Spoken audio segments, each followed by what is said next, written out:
Let's kick off with Text Talk with Tax Guru. Here, the host is the well-known Mr. Garg, whose headquarters is located in Ashburn, Virginia. Let's hear his take for this week. Good morning, DC. Now schools are open. Everybody is getting busy with the dropping the kids into the schools, pick up and everything. The life is back to same hectic life. Today, I'll discuss about SALT deduction. What is that? State and local tax.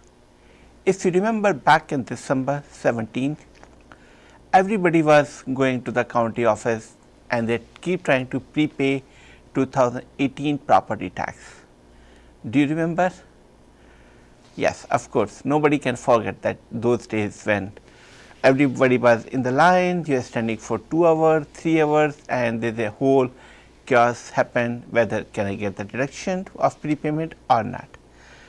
Today, what we will talk about, what is the new state and local tax deduction, how to beat the regulation, means what best you can do to get rid of the 10,000 limitation or how to best use it.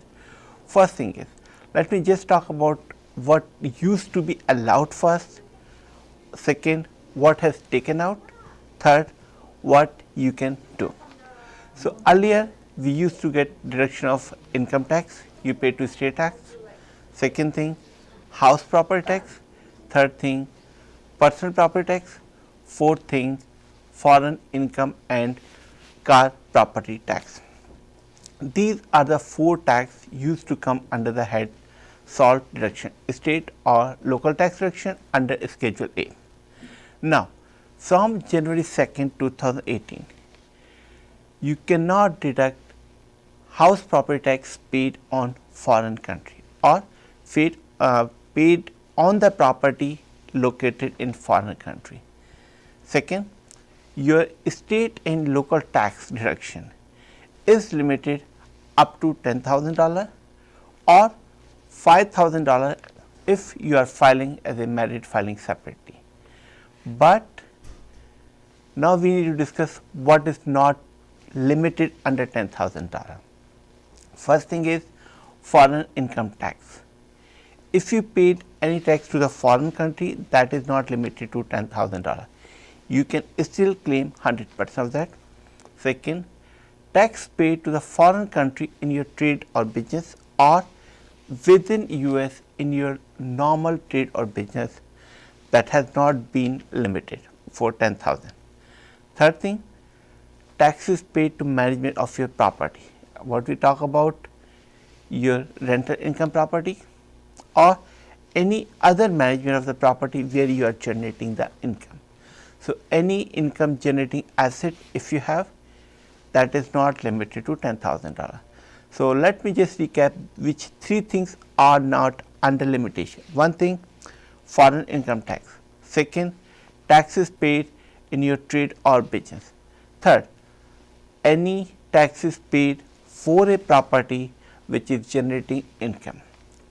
So, these are the 3 things which. So, let us just talk about one by one each item. First thing is state income tax. The big question, can you allocate your state income tax liability to your business or rental entity as a business expense? IRS says no.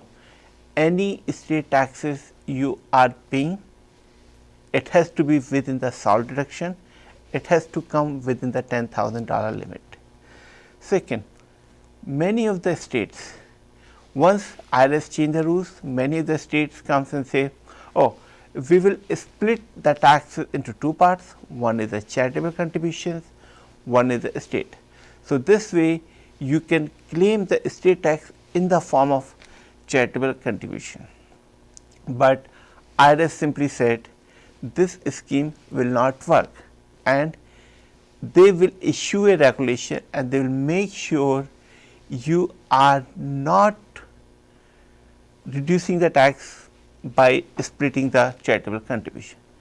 Third thing, house property tax or real estate property tax. Your primary house property tax is subject to $10,000 limited bucket. So, today we will discuss about how to maximize this house property tax. If you are staying, let's say, in the state of Virginia, you are making $200,000 income. Your state tax is going to be almost $10,000, so you are completely exhausted.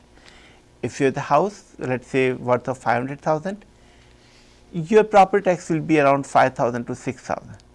So, you out of salt deduction of $16,000, you are getting a $15,000 benefit. What we will suggest, how to move real estate taxes from salt deduction from Schedule A to the other form, so that you can use it. First thing is home office. Do you think you are the home office? Can you claim the home office for your business or not? If you can claim a home office deduction, what you should do it, maximize your square foot. What it means is, look at your total house area and redo the math, how much square feet you can bring it. Earlier, most of the people used to use $1,500 as a standard deduction which IRS was allowed for the 300 square feet. Now, it's the time back to original thing. Look at how much square feet you are using for the office purpose, and the same percentage of the house property tax you can bring to your Schedule C income. So, this way you can do more deduction on the house property tax. Second, allocate more property tax to your rental activity. How you can do this? First, renting out a room in your home. Many of you are doing the vacation home. When you go out, there are so many websites you have in the market where you are temporarily giving your house on the rent. Try more. If you are giving for more than 15 days, you can take all the house property tax deduction and allocate towards there. This way you are getting rental income and you are allocating the property tax to the right bucket, or what you are doing, the deduction which you cannot claim, you are shifting to other bucket and claiming as a deduction. That is the first part. Second thing, if you have the second home, what you can do, you can start renting out for part of the year. So, let us say you have the vacation home, you go only for 6 months and stay there. The remaining 6 months you do not go and stay there. The best approach is go and rent out that home for remaining part of the 6 months. This way you can deduct all your property tax, part of the property tax, your HOA fees, your mortgage interest, and everything can become out of the tax. So, simply you are moving the funds from personal property to the rental property.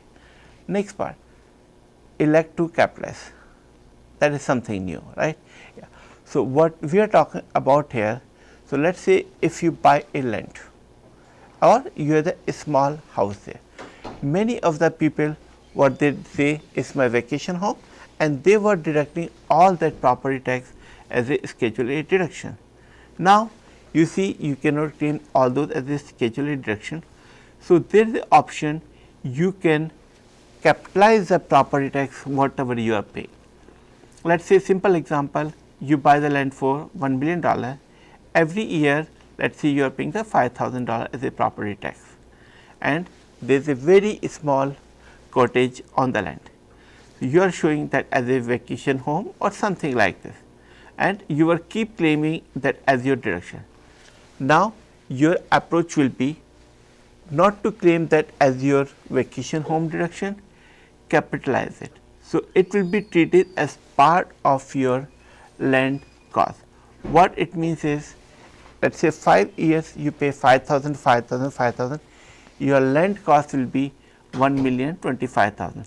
At least that property tax you can deduct from the sale of your land price. So, this way you can save the cost. What all election you can do it? First thing, unimproved real property.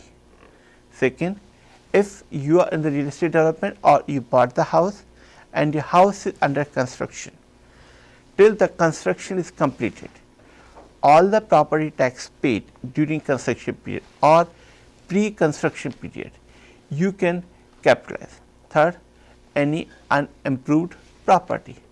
Fourth, any property that is under development, or is it automatic or I have to do something. Every year whenever you are filing the tax return, make sure you are filing the right election. You are informing IRS, I am capitalizing my property tax, and every year you are keep submitting the form to IRS. Once you are submitting, you can deduct all the property tax paid, whatever is eligible from the sale price. So, in place of claiming in the same year, you are claiming in the different year. Next part, foreign income tax. Foreign income tax you can claim either as a foreign income tax credit or you can take as a Schedule A deduction. But remember, the $10,000 limit does not restrict foreign income tax. Foreign income tax is still fully deductible without any limitation. This is one of the good news, but out of 10 there is one good news. Next part, car property tax. Car property tax is also having a same limitation of $10,000. Can I still claim it? Answer is you can still claim it, yes, but best approach is shift car property tax from Schedule A to the other schedules. Some of you are working as a contractor or some of you have the business income. You are claiming a mileage from the business. Along with the mileage, you need to look at it how much percentage of car you are using for your business purpose. So, let us say if you are using 75% of your car to the business purpose, 75% of car property tax you can claim under Schedule C, or if you are a S corporation you can claim under Form 1120S. If a C corporation, corporation can reimburse the individual for their 75% property tax along with your mileage. So, there is a way where you can maximize your benefits. Now, what things you can do on this one? So, let me just recap everything, what was allowed, what was taken away and what is still not allowed. Okay. First thing is, original deduction was you pay the income tax, you pay the house property tax, you pay the car property tax and foreign income tax. These were the 4 deductions in 2017. What has been taken away? Foreign income tax, foreign house property tax is completely taken away. You cannot deduct under the Schedule A income unless you convert this as a rental property income. Second, house tax, car property tax, estate tax, that has a limit of $10,000. 4, married filing jointly, or $5,000 for a married filing separate tax return.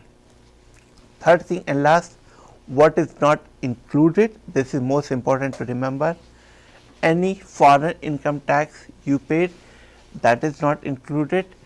Any taxes paid in your trade or business, that is not included. Any taxes you paid on rental real estate property, or any taxes you paid for the income generating asset, all those are not limited. They are part of other tax form, not as part of Schedule A. Thank you for the day.